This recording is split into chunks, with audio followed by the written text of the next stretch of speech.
Okay, there we go. Full time at Murrayfield. Scotland win 35-29.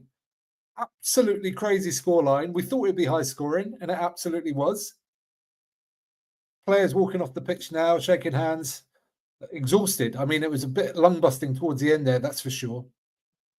As usual with these videos, we'll start talking about the game at about the 4-minute mark. So if you're watching on replay, feel free to fast forward till that point. Or if you're watching live now, then go and get yourself a cup of tea or a beer or something, and we'll get kicking off at 4 o'clock. But in the meantime, give this video a thumbs up if you don't mind, because it helps other people come and join us. Drop a comment. Who was your favourite player in this match? Who do you think showed up really well? Who do you think pushed their Lions credentials further forward after this game?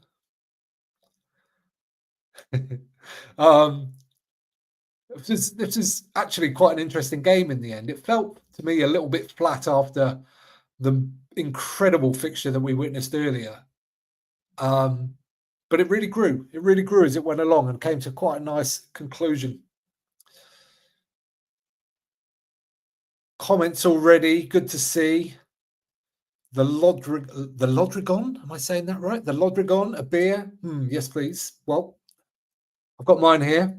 So let's get cracked into this. This is the Nishisko, Montenegro's finest. Cheers.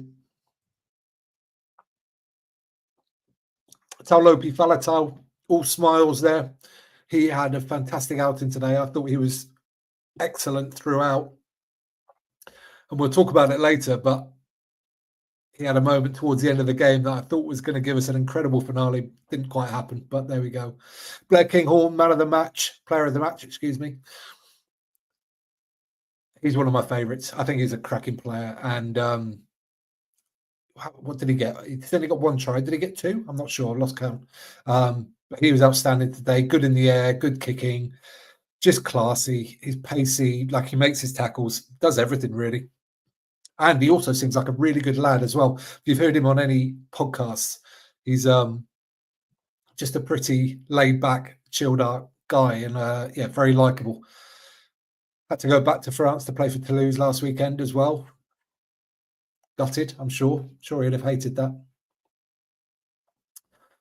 But yeah, let's keep your comments coming in. Keep the likes. Keep pressing the like button for me. We'll get more people here to come and join us. Share your opinions in the comments, and we'll go through this one slowly but surely, incident by incident. Anything in this game that you want me to talk about specifically, I've got a good list, as I always do, but I don't see everything.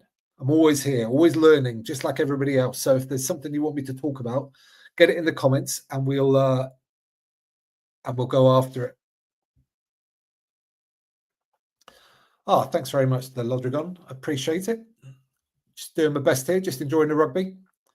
There's Matt Sherritt there on screen now. Just, yeah, tough, isn't it? Like, one great performance, and it was very hard to back that up. It's just human psychology. It's so difficult. So difficult. So fair play to them for what they did last week. And fair play to them for actually sticking in this one and getting back towards the end of this game as well. That could have easily slid away into a really nasty defeat, but they stuck at it, the Welsh. Finn Russell now just looking in the circle there, doing his post-match analysis, team talk with the team. They're going to go and pick up the Doddy Weir Cup in a moment. And actually, we'll pause doing the going through the game until we see that, because this game's obviously played for the Doddy Weir Cup, looked after by the My Name's Doddy Foundation, which I've done a fair bit of traipsing around the world with for myself as well. So I've got a place in my heart for this charity, that's for sure.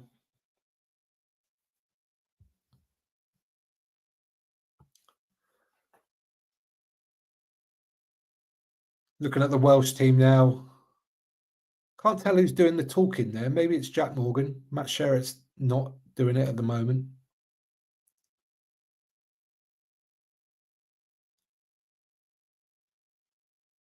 Yeah, when I was up in Scotland, I was lucky enough to meet two of Doddy's boys at a Melrose game. They both played for Melrose. First 15 that day, one on the wing and one at blindside, I think. Blindside or number 8. I can't quite remember which, but yeah, one in the back 3 and one in the back row.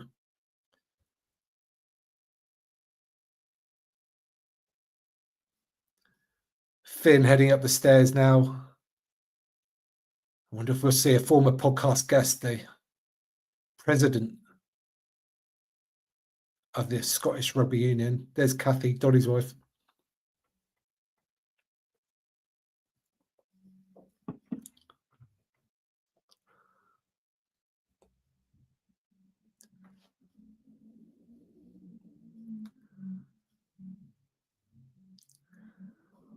There it is. The beautiful Doddy Weir tartan on it as well. My name's Doddy Foundation tartan.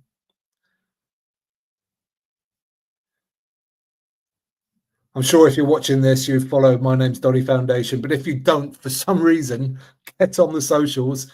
Make sure you do Doddy Aid every January as well. And let's get a world free of MND as soon as we can. Finn Russell bringing it back to the team now. Alrighty, good stuff. Well done, the Scots, on a very deserved victory. Let's get into this one now and go and see how they did it. Just need to rearrange my screen for a second. Give me 2 seconds. Okay. Wales actually got the opening scores. 3-0 after 2 minutes. But then Scotland just looked lethal every time they got the ball. Fair play to them. Like, it didn't take much. It was similar to the French against the Italians last week. Every time the Welsh gave them half an inch, the Scots just took it. So Pierre Schumann was quite prominent early on with his carrying. I've been slightly critical of him this championship so far. I think he's been a little bit quiet, but he wasn't today. He definitely carried a lot. He had a very good day today, Pierre Schumann. And 5 minutes, Blake Kinghorn got over for the try in the corner, and it was just a tiny little thing. Thomas Williams was defending on the edge. He got a little tight and a little high, which left, I can't remember, who was it coming across? It was Darcy Graham, I think, coming round the corner. Rogers had to bite in to take him because Thomas Williams had got too high and too close, which left Kinghorn to outpace Anscombe and glide over into the corner, 7-3 after 5 minutes. Schumann, mention him again, won the turnover after 9 minutes. And I really enjoyed the commentary at this moment. The commentator said, like a vampire on a black bag of blood, which is a lovely image. Wales were playing lots of phases at this time, though, and I would say it was very close to being overplayed. They played 6-7, maybe around the middle third, and then kicked, won the ball back. And there was quite an interesting aerial collision where I think it was Ellis Mee, and I think it was Kinghorn he was going up against. And with these shepherding laws in place now, we're going to see more of these. And we're hearing it from referees. They say good competition in the air. And sometimes the players are landing heavily and badly. And this was one that Ellis Mee did. He landed flat on his back. And it's one of those that depends. It can properly wind you. It looked like a bad one, but it was a fair competition. So this is, in terms of like health and safety of the players, this is something we're going to see more of because of those shepherding laws. But so it's an interesting thing for the game going forward, I think. So Wales are playing a lot of phases, but they're not looking, they just didn't look at quite as convincing as they did in last time out against Ireland. They also struggled because Tom Rogers went off to be replaced by Joe Roberts, and you just don't want to lose people early doors. And then especially on the right wing, which is where the Scots are so good at attacking. And they always seem to be much better right to left than left to right. And I don't know exactly why that is, but that led to a Tom Jordan try shortly afterwards when Doohan just got on the outside of Ellis Mee, who'd gone over to that wing after Rogers had gone off. Doohan just did this great thing where he just stepped and fended and just got on the outside of him. And that was enough for Blair Murray to bite in. And as soon as Blair Murray bit in, Doohan got it out to Hugh Jones. Jones back inside to Jordan, try. And it's just, Ellis Mee would have actually made that tackle, but Duhan did enough to get Murray to bite in, and then they executed it. And it was lethal, absolutely lethal by the Scots. It was an interesting one after about 18 minutes, and the TMO got involved with a incident involving Ben Thomas and Duhan van der Merwe. Ben Thomas had got put through a hole, which ended up being a forward pass, but in fending off, his hand just ended up around Duhan van der Merwe's face. And I've got to say, I've been really impressed with the refereeing, both in the game earlier and this one today. And, oh, God, I can't remember his name now. Picardi, is it? Something like that? Piardi? But he was excellent. He just looked at it and went, yes, his hand is somewhere near his face, but all he's doing is just trying to fend off. I don't think he's deliberately going for the eyes in any way whatsoever. So he dismissed it fairly quickly, and I thought it was exactly the right call. The camera kind of slid off the Duhan a little bit, and he kind of looked nonplussed, like, why are they reviewing that? In the opening 20 minutes, Jack Morgan had been quality throughout, brilliant at the breakdown, and just like he carries so hard. He's not the biggest, but man, he's thick set, and he's got great footwork before contact. I thought he was excellent again today. And as soon as I wrote that in my notes, he then turned the ball over again at a breakdown. So I thought he was one of the better players on the pitch today, Jack Morgan. I'm a big fan. 25 minutes and Wales get back into it. Actually, they got some go forward with their play. It was one of the few times in the first 50, 60 minutes where they really looked like they wanted to run onto the ball. And there was a great break by Llewellyn, or a half break. And then Anscombe chipped over for Murray to scoot through and score. I think Duhan van der Merwe might be a little bit disappointed with what he did defensively then, because he was covering round behind the back of the defensive line and decided to join it. And that was exactly the space where Murray scored his try, where Anscombe kicked to. Scotland did have enough numbers in that line, in that front line probably. So that's probably something that Duhan will look at and regret, I think. However, what Scotland wouldn't regret is the fact that they were absolutely dominating in the air. All of them, to be honest. I mean, Blair Kinghorn, Darcy Graham, they're all getting up there and winning aerial duels. And it was a take from Tom Jordan in the air that led to Scotland really playing through the Welsh. And we haven't seen that too much, actually. The Welsh, even though they conceded a lot of points so far this tournament, they've been quite tight through the middle and quite resolute, I would say. But Scotland started going through the middle, and Russell did a quick dummy, I think it was Anscombe, run past, and then put Darcy Graham in for 21 points to 8. Stupid penalty from Will Griff-John after that, when he was offside and then stuck his foot out to block a Ben White pass. Absolute stone cold penalty and yellow card. Yeah, ridiculous, to be honest. After such a great game last week from Will Griff-John, he didn't have a great game today, to be honest. He dropped the ball a few times. He didn't scrum as well. I think the Scottish scrum went pretty well today. And again, I've been slightly critical of the Scottish props so far this championship, but I thought they both had really good games today. The Welsh, after that, maybe, I mean, I'm sure they didn't see it, but they might have felt a little bit inspired by some of the French exits earlier. Ben Thomas did a crossfield kick to Blair Murray just around their own 22, but it forced Murray towards the touchline. He just flung it back inside, where Ben Thomas then knocked it on. Tom Jordan kicked through for another try.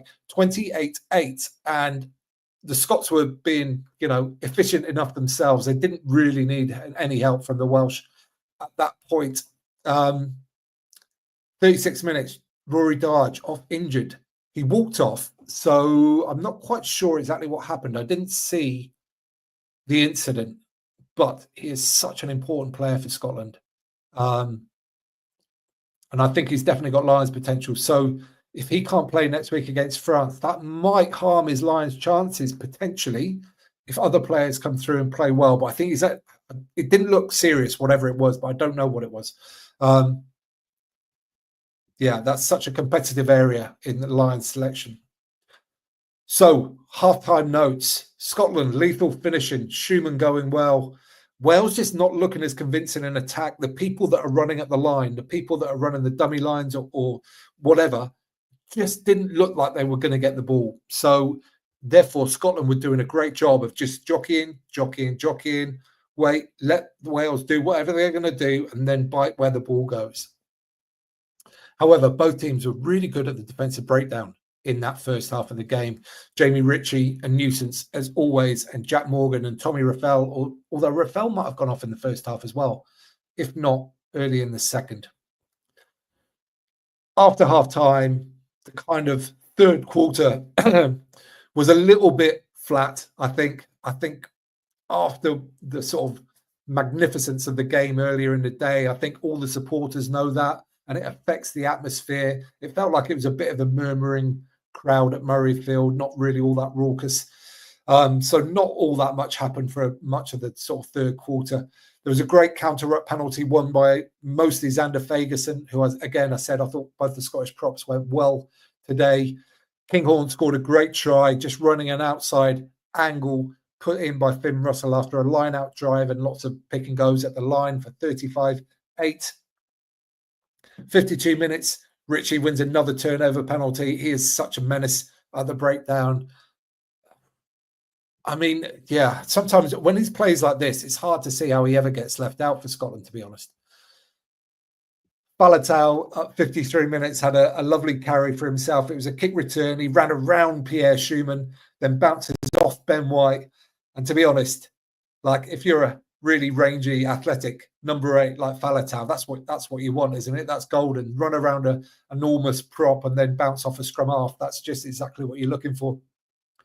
62 minutes and Ben Thomas. So Wales, this is it. After that quiet third quarter, it just felt like the game might fizzle out. And to be honest, I started to not lose interest, but, checking my phone for messages about other games and all that kind of stuff. But then Wales started to come back into it. Remember, it's 35-8. 35-8 with 20 minutes to go. 62 minutes, Ben Thomas gets over, which is just as well because he ignored about a 5-man overlap to get in by the sticks, and it's 35-15. Loads of substitutions have now happened by this point, and Wales started really going after the scrum, which was something I thought they could have done from the start of the game, but the Scots held up well early. But with Thomas on and Dowie Lake at hooker, they really went after Will Hurd and started to get some joy in that area, winning scrum penalties. Shortly afterwards, 69 minutes, Teddy Williams gets over for a try after some really good carries. And another commentating masterclass here, which I'm not sure if he meant to say this, but the commentator said the Welsh are showing plenty of meat and 2 veg, which I think is possibly the wrong term of phrase at that point. But it made the score 35-22.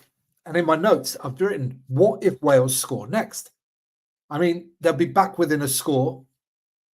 They'll have got the 4-try bonus point, and with still 11 minutes to go, it could absolutely happen. But to be fair, the Scots probably or potentially felt that pressure as well, and they came surging back up the pitch, and it looked like they were certain to score. It really did. George Horn on at scrum half was orchestrating things. The forwards were running off him with great energy, and unbelievably, Wales somehow kept them out. There was one with Ewan Ashman. It looked like he'd absolutely scored. You couldn't actually see the ball grounded, but it looked like he was over the line. It looked likely that he'd scored, but the referee couldn't see it. And to be fair, actually, the Scots didn't appeal for it too much, so maybe he didn't.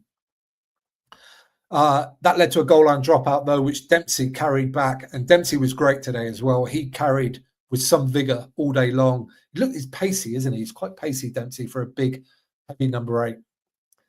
Then on 76 minutes, Taulopi Faletau latched on to a Blair Murray break who'd gone careering through the Scottish line.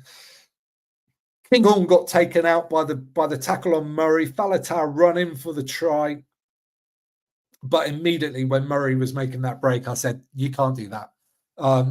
Murray hurdled a tackle from somebody. He literally jumped over it.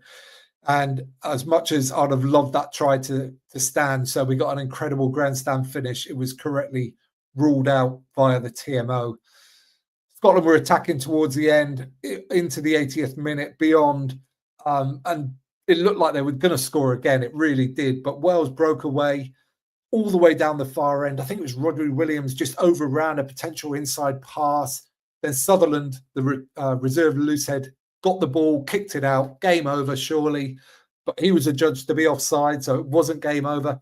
And Wales battered away again and got Max Llewellyn over for the try, which, along with the conversion, got them 2 bonus points.